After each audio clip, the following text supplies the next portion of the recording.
Hey there, beautiful bride. My name is Jillian Rosich Kendrick, and I'm the founder of My Best Wedding and MyWeddingPlanningCourse.com. Today, as always, is Wedding Wednesday, so I'm taking your questions, I'm taking your comments, anything that you want to talk about, anything that you want to review. If you have specific questions related to your wedding, general questions related to wedding planning, wedding advice, anything that you need, help with, anything that I can provide or do for you, please feel free to comment below and let's get a conversation started. Also, feel free to share this out with any friends, girlfriends, coworkers, colleagues, or anybody that would find value from this. Please feel free to share and we'll get an awesome conversation started. So I'm going to go ahead and make sure that my Facebook Live is working on my iPad. Very cool. So that I can check on comments and questions, and we'll get started. Awesome. So today is Wedding Wednesday, my favorite day of the week, and we are talking about a couple of things. So the first thing that I wanted to let you guys know is a few people have been writing in and asking me, why is your site called My Best Wedding? So it's an awesome question, and I'd love to explain that. I believe very firmly in the power of doing your best. I believe that everyone can do their best at any given moment in life. I believe that every individual person's best is different for each individual.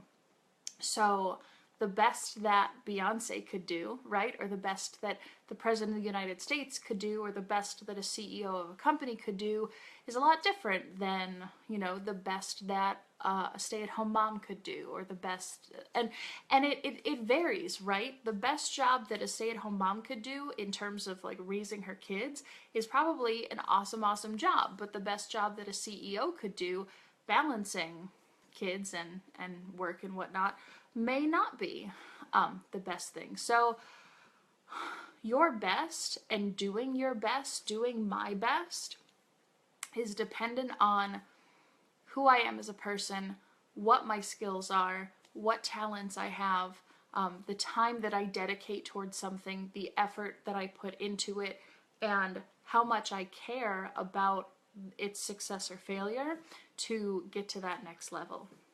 So I truly believe that no one can do more than their best at any given moment. So it was really important to me to express that in the title of my training course and in the title of my Facebook page, because doing your best really is the best that you can do, right?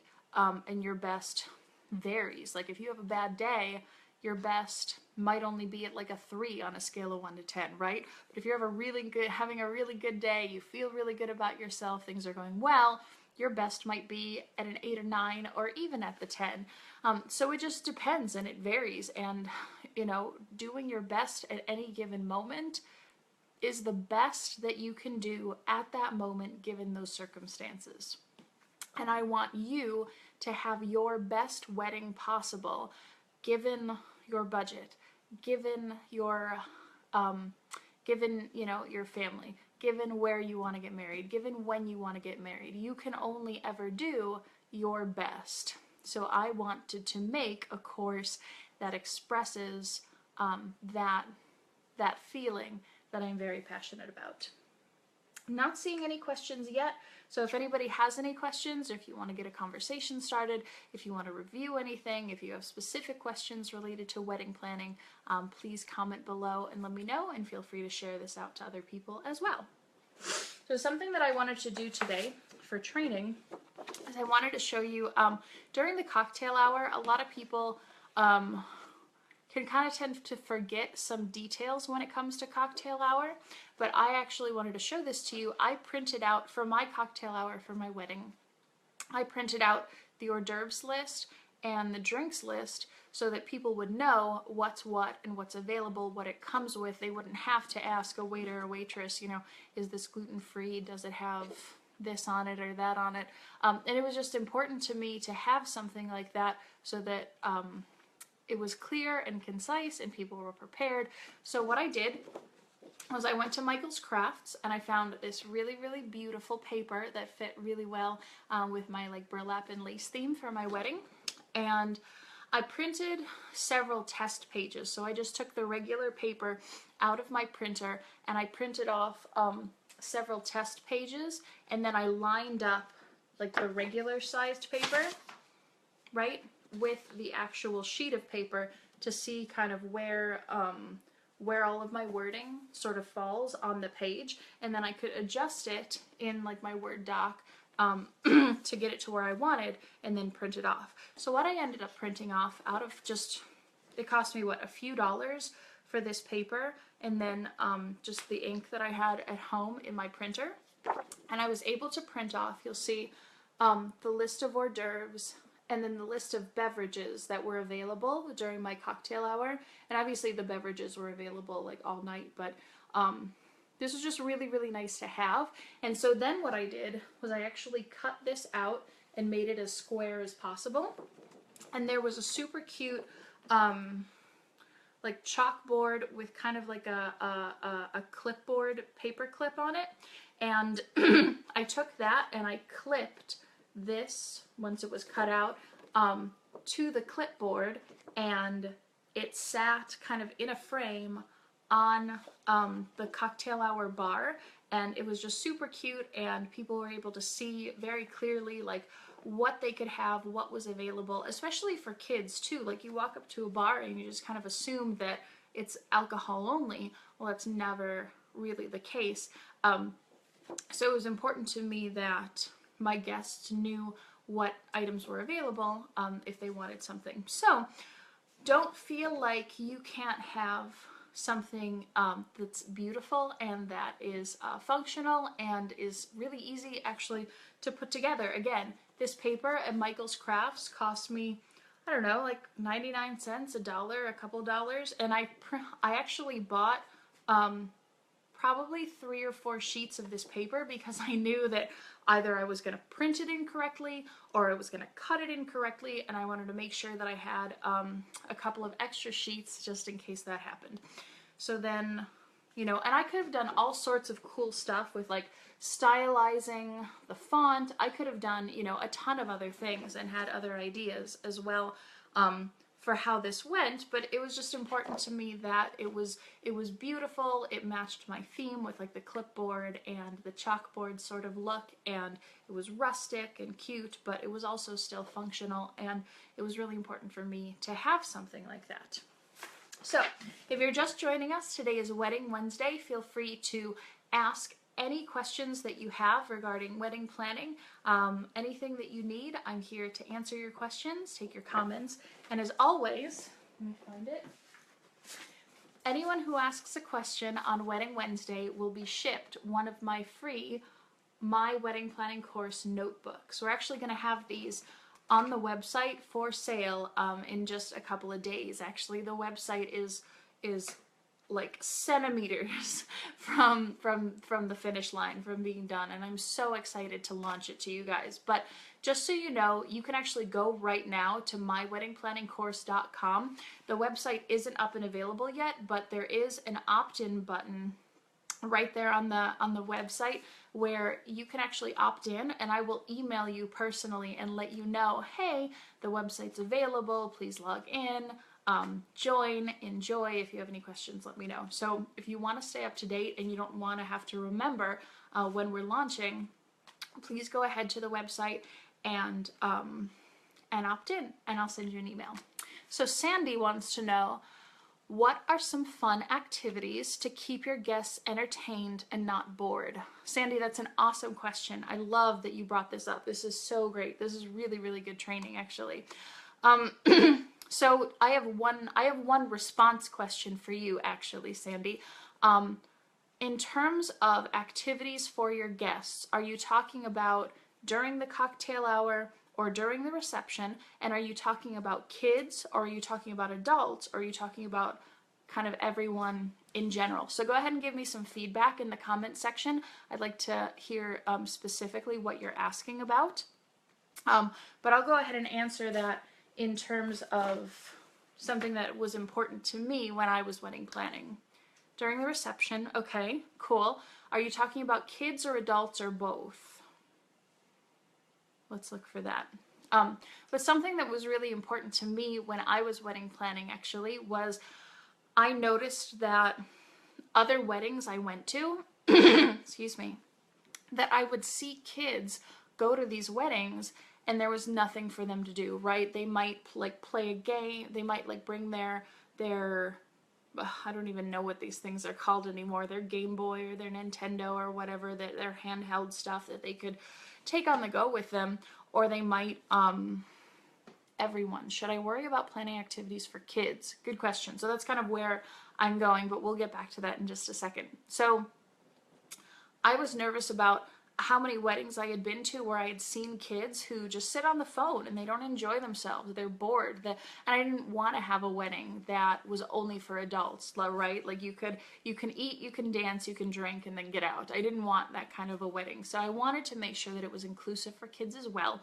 So what I did was I actually took $40 out of my budget. I went to the dollar store and I bought just whatever I could find. There were glow sticks, there were games, there were toys, there were little like puzzles and coloring books and all sorts. I bought $40 worth of just whatever I thought was cool for the kids, and we had it in like a big basket. And honestly, I had kind of forgotten about it until about a little ways through the reception, and I noticed the kids kind of started to get bored, and so I grabbed two of my husband's cousins, they're his cousin's kids actually, and I was like, hey guys, come here and help me with something. So we walked over and we got this big basket of toys, and I was like, here, go round up all the other kids and play and enjoy and have fun. And I kid you not, Sandy, that was the best $40 I've ever spent. It really was super awesome because the kids had something that they could play with, something to keep them occupied. There were games and puzzles and coloring stuff and toys, and they could throw balls, and the glow sticks, oh my gosh, like they loved the glow sticks. It was super duper cute. My husband's cousin, actually, he's like he's like 6 years old, give or take at the time. He took the glow sticks and made like a glow stick flower and went around to each of the girls, the little girls, trying to like hand off his little glow stick flower to each of the little baby girls that were there. It was so adorable. But they had the best time. They loved the glow sticks. And what was even better is that they got to take all those toys home with them at the end of the night. I didn't have to keep them or you know, worry about throwing them away or whatever. They took all of it with them. Best $40 I've ever spent. It was super awesome. When it comes to the reception and everyone in general, not just thinking about kids, right? There are a couple different things that you can do. So one thing I saw on Pinterest that I really, really liked is you can actually do something similar to having like a cardstock style sheet of paper and then print front and back, you know, 10 things you might not know about the bride. And then, you know, you can list like my favorite color is, my favorite food is, I was born in, you know, I used to do gymnastics, or like whatever kind of fun facts you can think of that your guests may or may not know, right? Or like his side of the family or your future spouse's side of the family might not know you on like a really personal level. So it's an opportunity to include like some fun information that you could have. And so you would do that for like you on one side, and then on the other side do like 10 facts about the groom that you might not know. And so you can list those things and people can pick them up and read them throughout the night. And so that's super fun and really, really cute. You can do, it gets a little expensive, but you can do activities. You can have things like a kiddie table, you know, that has like toys and stuff on it, like we already talked about. For adults, you can have like picture taking contests where you create a hashtag and you see like who can post the most pictures, and then you designate like a friend or family member to count like who has posted the most pictures of your wedding to that hashtag. Or you could have a photo booth that's super fun, and you can get like little props that people have, like glasses and mustaches and stuff, and you hold up little props and people can take photos. You can do your own sort of like makeshift photo booth. You can do different things like that. If you're really into alcohol, you don't care about, people drinking a lot, you could do like some kind of a drinking contest. You could do, what else? Let's see. There's always traditional stuff, right? There's like the dances, there's throwing, tossing the garter, tossing the bouquet, things like that to keep people occupied. Including having cake. I also set up a candy bar that was just a table full of different candies and stuff that people could then pick from and munch on throughout the evening, and that actually was really, really popular. It wasn't super expensive. Funny enough, the most popular candy on my candy bar was those little, like, that paper string of those little candy dots. I saw those on Amazon. It was like, I should buy a roll of those. And then they were gone, like, early in the evening. I was expecting, like, the expensive stuff, like the chocolate-covered pretzels to go, but no, it was the paper dots that ended up being everybody's favorite. So you can do something like that, which is really cool. People, if your reception is going to go kind of long, some people do, like, a sundae bar, or they'll do, like, a popcorn station, or they'll, like, build your own nachos, or they'll have something as like kind of like a midnight snack you can do for people that's really fun. You can do dance competitions, kind of like the DJ could announce, okay, so we're gonna do, for the guys, you can do like the sexiest leg competition. For the girls, you can do like who can like walk down the catwalk the best, and you can do that all to music. And you can have, if you want to have prizes or something like that, you could do things like that as well. But I hope that kind of starts to spark some fun ideas for you, Sandy. And I think that with those things in mind, your reception is going to be awesome.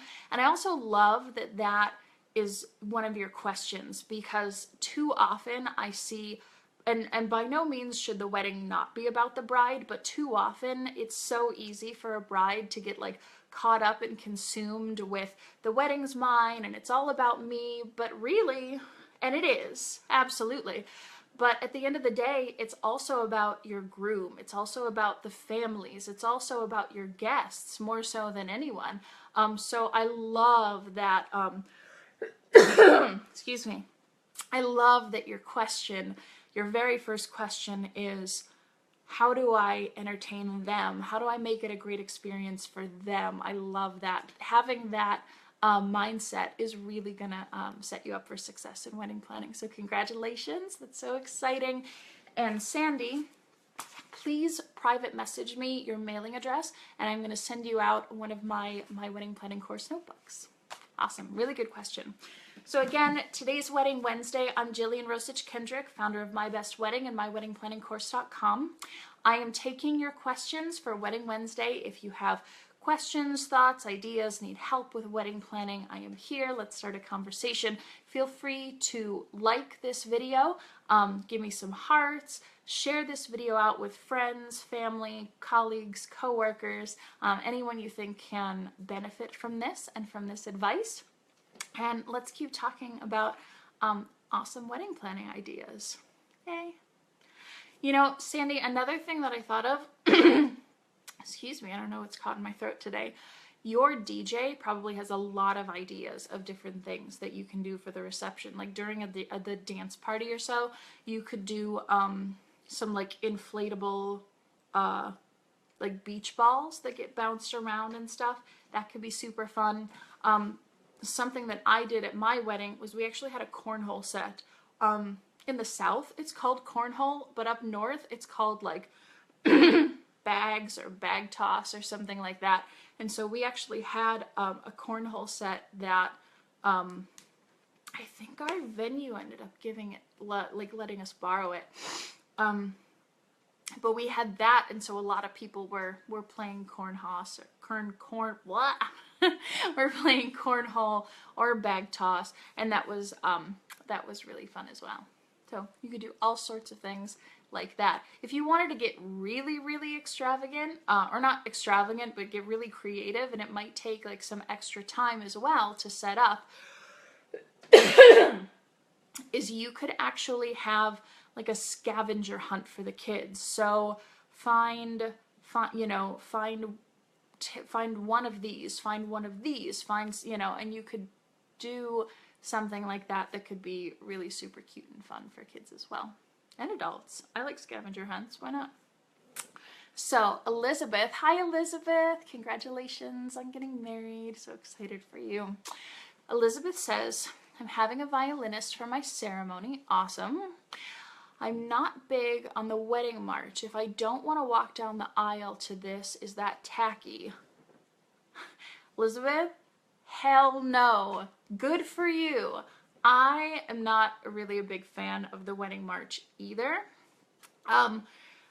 So I tell you what, the song that I walked down the aisle to was actually, if you Google Pachelbel meets U2, like U2, like Bono and all those guys, this guy did a really cool piano version of like the beginning of Pachelbel's canon, and then kind of a medley of the two songs, and then it broke into With or Without You by U2, and it was just the coolest song I had ever heard in my life.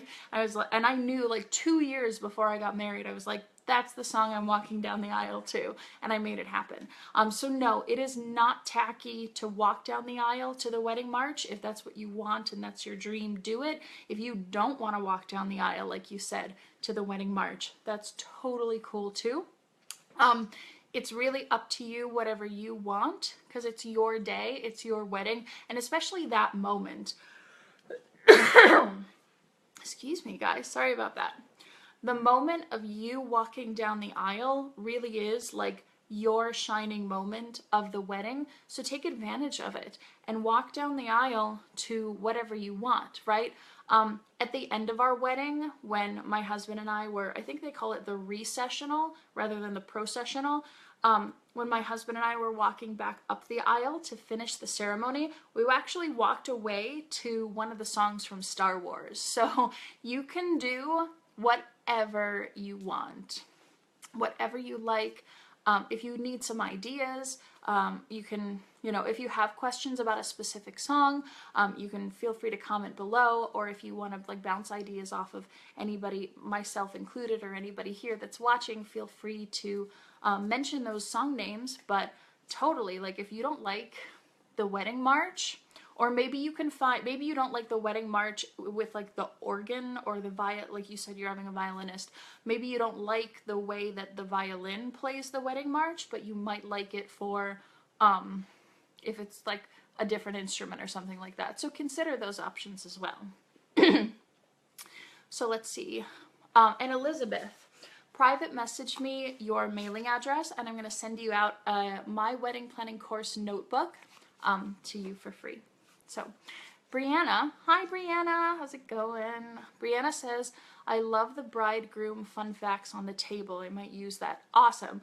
If you go to Pinterest and you look up, I actually found that on Pinterest. It was super cute. Somebody took kind of like a thin log, piece of wood, and they cut a slit into the wood like that, and then they actually would fit that piece of paper down like into the wood so that it kind of like held itself up like that, and it was super adorable. And you could like, my stuff was like really simple and kind of plain Jane, just because that's me, that's my style, and I was kind of running out of time when I was putting it together.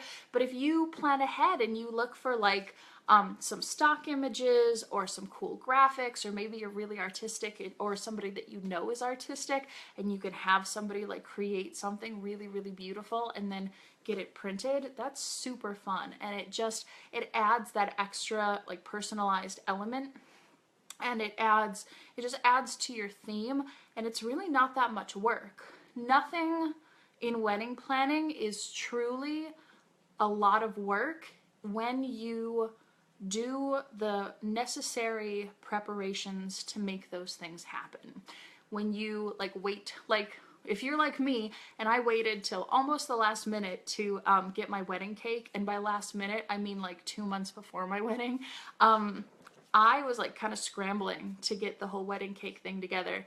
But if you do the necessary work, you do the preparatory work, you do the research, you look things up, you know what you're looking for, you have an action plan, which I'm here to help with, nothing in wedding planning will ever be crazy stressful. Nothing in wedding planning will ever shock you or like come out of nowhere. Just or nothing really in wedding planning is that hard. You just have to know what you're doing, have an action plan, execute it, and do the necessary prep work. So awesome. Brianna, when you do that, I would love to see photos of that from your weddings. Or if you need any help or ideas, you can feel free to private message me as well. For anybody who just joined, I'm Jillian Rosich Kendrick. Today is Wedding Wednesday. Feel free to comment your questions below. We're talking about wedding planning. I'm answering questions regarding anything that you need when it comes to wedding planning. So go ahead and share this video, give me some likes and some hearts, and let's continue the conversation. Oh, you're welcome, Brianna. You're very, very welcome. And Brianna, PM me your mailing address and I'll send you out a notebook as well. Awesome. Man, this is a good session, guys. What time is it? We've been going for like almost 25 minutes. That's super awesome. So any other questions anybody has before we close up shop for Wedding Wednesday? For those of you who are still on, I want to know if this 1 p.m. Eastern time slot works really well for you, or if you'd rather I did it in the evenings. I'm getting some feedback of people saying that evening time is a little bit better for them, but I'm wondering from your feedback as well, what time on Wednesdays is better for you for Wedding Wednesday? Just trying to get a gauge of if I should do 2 of these in one day, or if I should do 1, but I should do it in the evening. I don't know yet. So we shall see. Let me double check here to make sure we don't have any other questions. Nope.